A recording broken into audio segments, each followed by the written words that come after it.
people in Jackson, when we try to pass this legislation through the legislature, which I've been doing now, trying to do for the past 10 years, many of them that are opposed to this will say, there's no proof of this. They're trying, in fact, they call it a cure in search of a disease.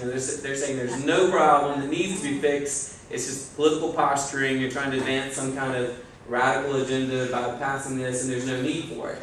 Well, now, with this election and a couple of other instances in Holmes County and other counties in Marshall County up in North Mississippi, there have been proven instances where the Secretary of State's office has now started monitoring these elections, and you can go to the Secretary of State's website, and don't take my word for it, they've documented numerous instances around the state, and you can go to ms.sos.state.ms.us, I think is their website. It's the Mississippi Secretary of State's office, and you can go under the voter fraud little heading, click on that, and there's just mountains of evidence where they have viewed things like this in Jefferson Davis County and other counties going on.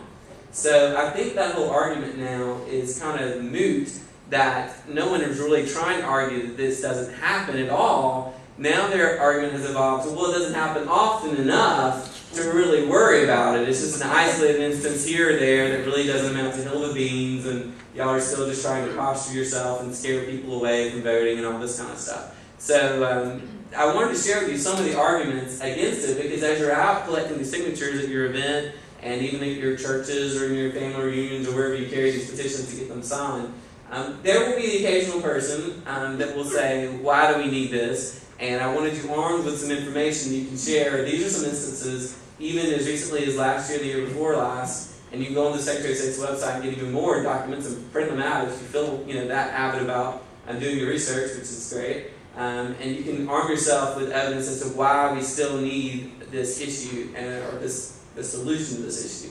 Now, why does the legislation not take care of this? I've heard that question multiple times. There was a House version of this bill that came through the Mississippi House of Representatives that was called voter identification, and those of us in the Senate Elections Committee, including myself, saw that bill in the Senate Elections Committee and killed it this year, and people were like, oh my goodness, see, you're a bunch of hypocrites. You say you want voter ID and then you killed it in the committee. Well, let me explain to you what that bill actually did, and then you can decide for yourself whether it should have survived or should have been killed. In addition to photo identification, which that bill did require, for the first time ever, the House actually let something out that made some sense about voter identification. In addition to that, it also said anyone over 65 was completely exempt from the requirement.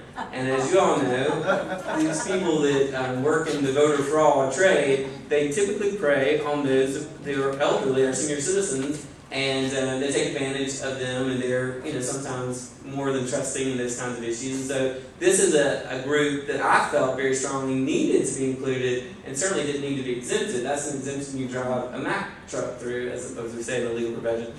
So it had that in there. If you were over 65, you were completely exempt. If you were a felon, the bill from the House said that immediately upon your release from jail, you simply go to the circuit clerk's office and sign back up, and you immediately got your voting rights back.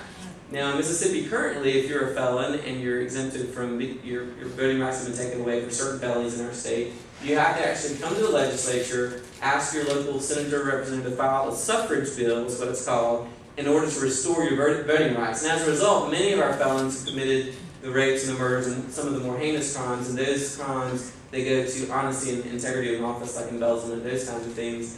They have to really go through a lot of hoops and hurdles to get those voting rights back. And I think that's for good reason. That's the way I feel like it should be. And the House version of this bill just automatically, carte blanche, gave their voting rights back immediately upon their release from jail.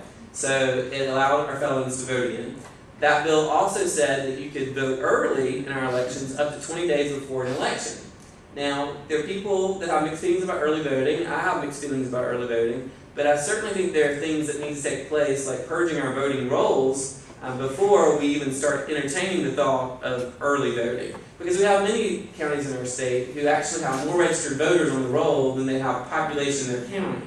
So those are some problems with the circuit clerk's offices that we still have lingering out there. And so it allowed for 20 days of early voting before the election. And for those of you, like Ms. Campbell I know has before, and Mr. Cecil and others, that really have to work during elections, it's really difficult to get enough poll watchers to the polls on election day. In fact, sometimes we had to resort to actually paying people, $100 a day or $150 a day to spend their time at the polls watching to make sure cheating isn't taking place. And if you can imagine the effort that takes for one day, then extrapolate that to doing it 20 days before the election. I mean, there's no way you'd ever get enough volunteers or paid people even probably to be able to cover the polls for 20 days, much less just the one on election day.